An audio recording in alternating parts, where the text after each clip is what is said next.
Hey guys, it's Lon from Jeep Extreme. So today I'm going to start installing the radiator. This is a 2-core aluminum radiator direct replacement for the Dodge. I just got done doing the fan and the clutch and noticed I had a little crack in the radiator. So I think the crack's been there, but it's just gotten a little worse. So bought aluminum TIG welded, $190 to the door. So like last time, what I did too is I pulled out these Walmart batteries. They're a tad over a year old. No, they're not even that. They're almost a year old. And both of them are shot. So I got the 2-year warranty on them, so taking them back, get new ones. The other thing about it is, whenever you have somebody do your work for you, Walmart did it, unfortunately, and numbnuts had the grounds loose, so I had to redo those. I'm gonna go ahead and take the shroud loose. I'm gonna take this thing off right here. The actual other side of the shroud basically is what it is. It holds all your hoses. I took the battery cable going across, took the overflow loose over here, and a bunch of washer hose or whatever the heck that is. Yep. And now I'll start disassembling and getting the radiator out of here. Also, I'm going to pull this out. The air filter is very freaking dirty, so I'm going to pull it out and vacuum everything out, change the oil, the whole works. Messy no matter what, so be prepared. That's just part of the game. You want to save as much as you can, as long as it's not rusty and nasty stuff. It's expensive. I took the shroud loose, which just enough down there at the bottom where I could pull this part up. I had to take the hose loose, stuffed it with some bags. You're gonna have your, I assume that's your trans cooler mounted to the radiator. So you're gonna have to take those 2 bolts on the top loose. There's one like right there that I took loose, and there's one on the other side, and then there's grooves in this thing, or in the actual radiator, sorry, for the trans cooler to slide into, and then you got 2 bolts at the top. That's kind of where I'm at right now, just taking things loose. Took this loose, which is a 13mm 1/2 inch. All right guys, I went kind of backwards on this. We're gonna have to take everything loose. And pay attention where your lines are for your intercooler when you take it off. Okay, pay attention to that.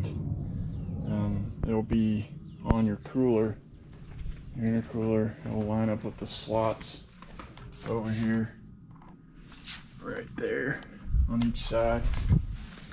And if not, Sharpie it. If you don't have the marks, take your clamps loose.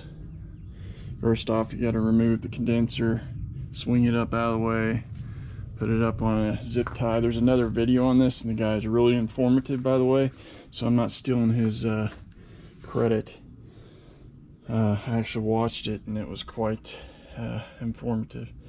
We'll have to take the what I assume is one of these is an oil cooler and one's a trans cooler.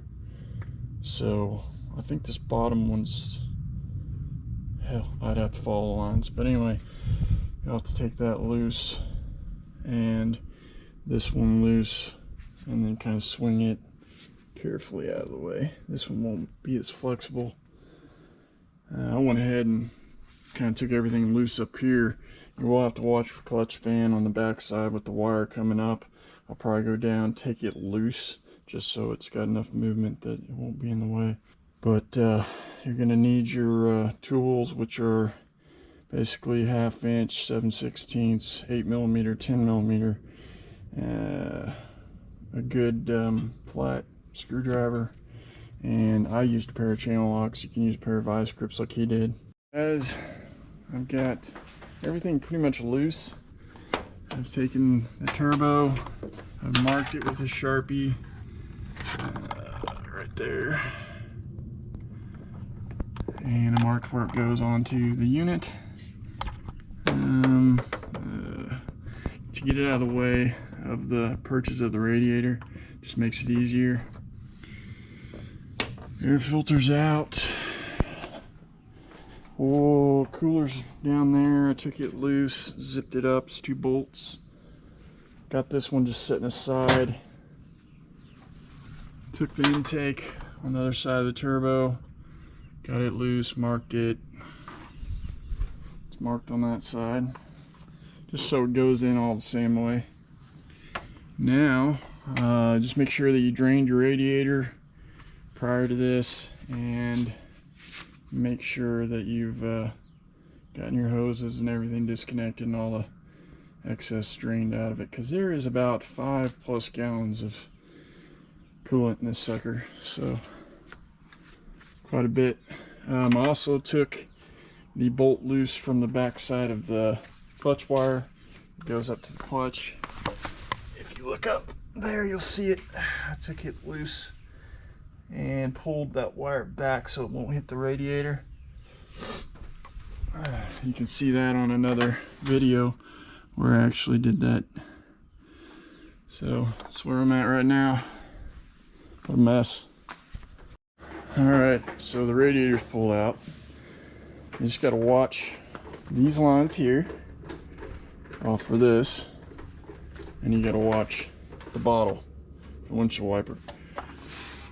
You can actually take the bolt loose and it'd probably help you. I may do that on the way in on the install. It's not that big of a deal, but if you had 2 people, it's a lot easier. Because she was like working, I worked it up, made sure it wasn't gonna hit. This is what we're talking about. You don't want it hitting that cable. Take everything off this radiator, and you can see where we pulled this right out. Was it shroud? This will go on our other one. But you can see where this one had a leak was somewhere. Oh, it was on this side. Yeah. It was right over here. Had a little crack somewhere right in here. These plastic tanks, man, they're notorious for it. This is the original Chrysler, though. Radiators, so I'll keep it. And who knows? I used to be able to rebuild them or have a place to rebuild them. Put new caps on the sides, so see what happens. So a new radiator is sitting in there. Be extremely careful. Don't mess it up. I put it in. I actually took this loose a little bit, but it didn't make much of a difference. You have to get it loose here and there, and then you got to jerk it out of the way. But with the aluminum one, the reservoirs on the sides are narrower, so it's not that much of a pain. You just have to dive it in on the passenger side first to get underneath your AC lines, and then swing it in over on this side and drop it down the grommets. I did notice on mine there's a little bit of a tweak, but not much. Overall, looks like it's pretty good. What's nice is that this radiator comes with pre-drill, or it's already got the mounts on the radiator for the coolers and everything. As long as they line up good, then that's all good. And I'm going to put the shroud piece in a little bit after I just put the radiator in first. I'll button the radiator back to some degree. I don't want to get too ahead of myself because I still have those intercooler lines to put in, so for the manifold and the exhaust. So hey guys, so that took me less than 4 hours, and that's with not really doing one before on a big truck like this. So mainly Jeep's back together, pretty much take it back together the way you took it apart. Just be careful, try not to damage anything when you're putting it back in. I'm going to clean my K&N air filter off, put it back in. I got to top it off with new fluids and some old. I'm changing the oil. Well, I've got it here. Both batteries have been pulled right there, like I told you guys earlier. So, just getting her back up, getting her on the road. Got some pulling to do. Yeah, don't worry about that. That's not even a thing to worry about. But anyway, I'm running. Well, look at that. I'm running 168, right? 169. Been running this thing for over 30 minutes, and after the aluminum radiator install, and she has taken a while to get up to 10. So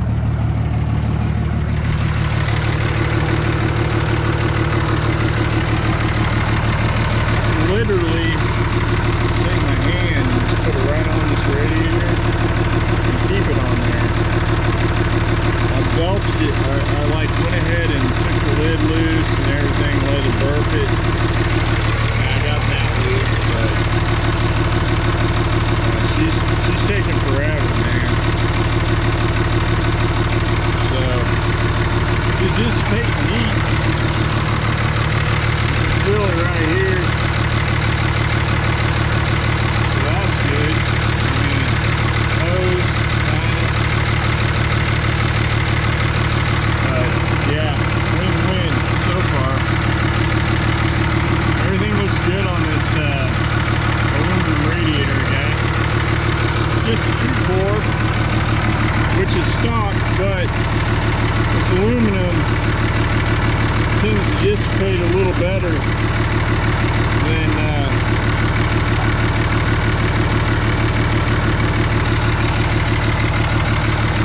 the stock. So I'm pretty happy with it, man. I think it's an awesome deal.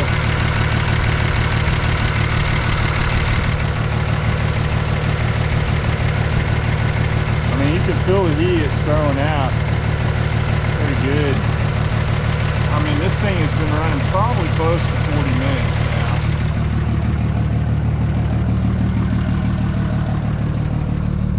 And I'm sure she'll drop down and stay below the, keep getting that hazard light, but anyway, I'm sure it'll stay below the 200 mark. So it's running 171 there, 270. It's running good temps, man. I mean, as long as this thing ain't surging up. What you want to watch for is when it gets close to 200, it should drop off. At least on mine it does. So. Anyway, guys,